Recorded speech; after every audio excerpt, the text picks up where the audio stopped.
নাকি সাউথের মুভিকে হার মানায় দিছে 100% 100 কেজিএফের বাপ বানাইছে। এটা ভালো লাগেনি, মানে এক একটা সিন এক এক রকম। বেশি ভালো লাগে নাই। সোসো ছবি আরো হওয়া দরকার।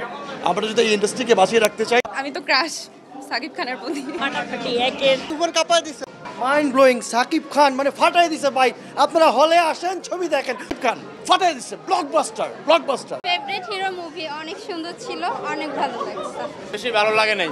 আমার কাছে খুব একটা ভালো লাগেনি, বেশি মারামারি, মানে রোমান্টিক মুভি ভালো লাগে, অ্যাকশন মুভি তো। মাইন্ড ব্লোয়িং পিক তুফান। সবাই হলে আসেন, মুভি দেখেন তুফান। আর কোনো আগা মাথা পাইনি আমি, মানে এক একটা সিন এক এক রকম, সামঞ্জস্য কম ছিল। আমার কাছে খাপ ছাড়া মনে হয়েছে। সাকিব খানের সব ছবিই ভালো লাগে, আজকে প্রথম একটা ছবি আমার কাছে ভালো লাগেনি পার্সোনালি। দারুণ ছিল, ওর অভিনয় অনেক ভালো, সবার অভিনয় অনেক ভালো হয়েছে, বেস্ট। সাকিবের তুফান অনেক ভালো হয়েছে, তুফান 2 চাই।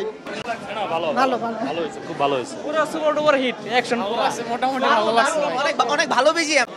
হ্যাপি সোসো ভাই চমক আর চমক, ভাই চমক আর চমক। আপনি বলেন একটা ছবি বানায় দিতে, তাহলে পাবলিক ওনারে। সবচেয়ে বেশি ভালো হয়েছে শাকিব খান, চঞ্চল চৌধুরী আর মিমি চক্রবর্তী। অসাধারণ ছিল, ভালো ছিল। হ্যাঁ হ্যাঁ, খুব ভালো লাগছে, খুবই সুন্দর মুভি, সবার দেখা উচিত, অনেক ভালো। ইকবাল সাহেব ওনারে বললেন এই ধরনের একটা ছবি বানায় তারপরে কথা বলতে। বাংলাদেশের ছবি কি সাকিব খান যে কি পারে তা দেখা দিচ্ছে, একদম ফাটিয়ে দিছে। সেই এক মুভি, দারুণ দারুণ দারুণ, অসাধারণ। অনেক ভালো, অনেক ভালো, সব পরিবারে দেখার মতো মুভি। অনেক ভালো ছিল, আমাদের জন্য অনেক সারপ্রাইজ ছিল। অনেক ভালো ছিল, এক্সিলেন্ট এক্সিলেন্ট। বাংলা সিনেমার নতুন ট্রেন্ড। ফাটাফাটি একের ভালো। তুফান কাঁপায় দিছে। Perfect cinema, Raihan Rafi and Shakib Khan, boss ফাটাই দিছে একদম।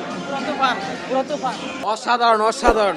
আমি ছোটকাল থেকে সাকিব খানের ফ্যান, ভক্ত। আশা করি এরপর নেক্সট আরো ভালো হবে। রায়হান রাফি জোর জোর জোর। হ্যাঁ ভাই, বেশ ভালো। সুন্দর লাগছে, ভালো। ভালো ভালো, অনেক ভালো। পুরাই উড়াধুরা লেগেছে, মুভিটা বেশ ভালো ছিল, অনেক অ্যাকশনের। এন্ড আমি তো ক্রাশ সাকিব খানের প্রতি। That's it. সাকিব চঞ্চল, ওকে বেশি ভালো লাগছিল একটা সিনে, সে যখন হাসতে হাসতে সবাইকে গুলি করে, ওই সিনটা বেশ ফানি ছিল। যখন যেই স্টাইলে গুলি করেছিল ওইটা তো অসাধারণ।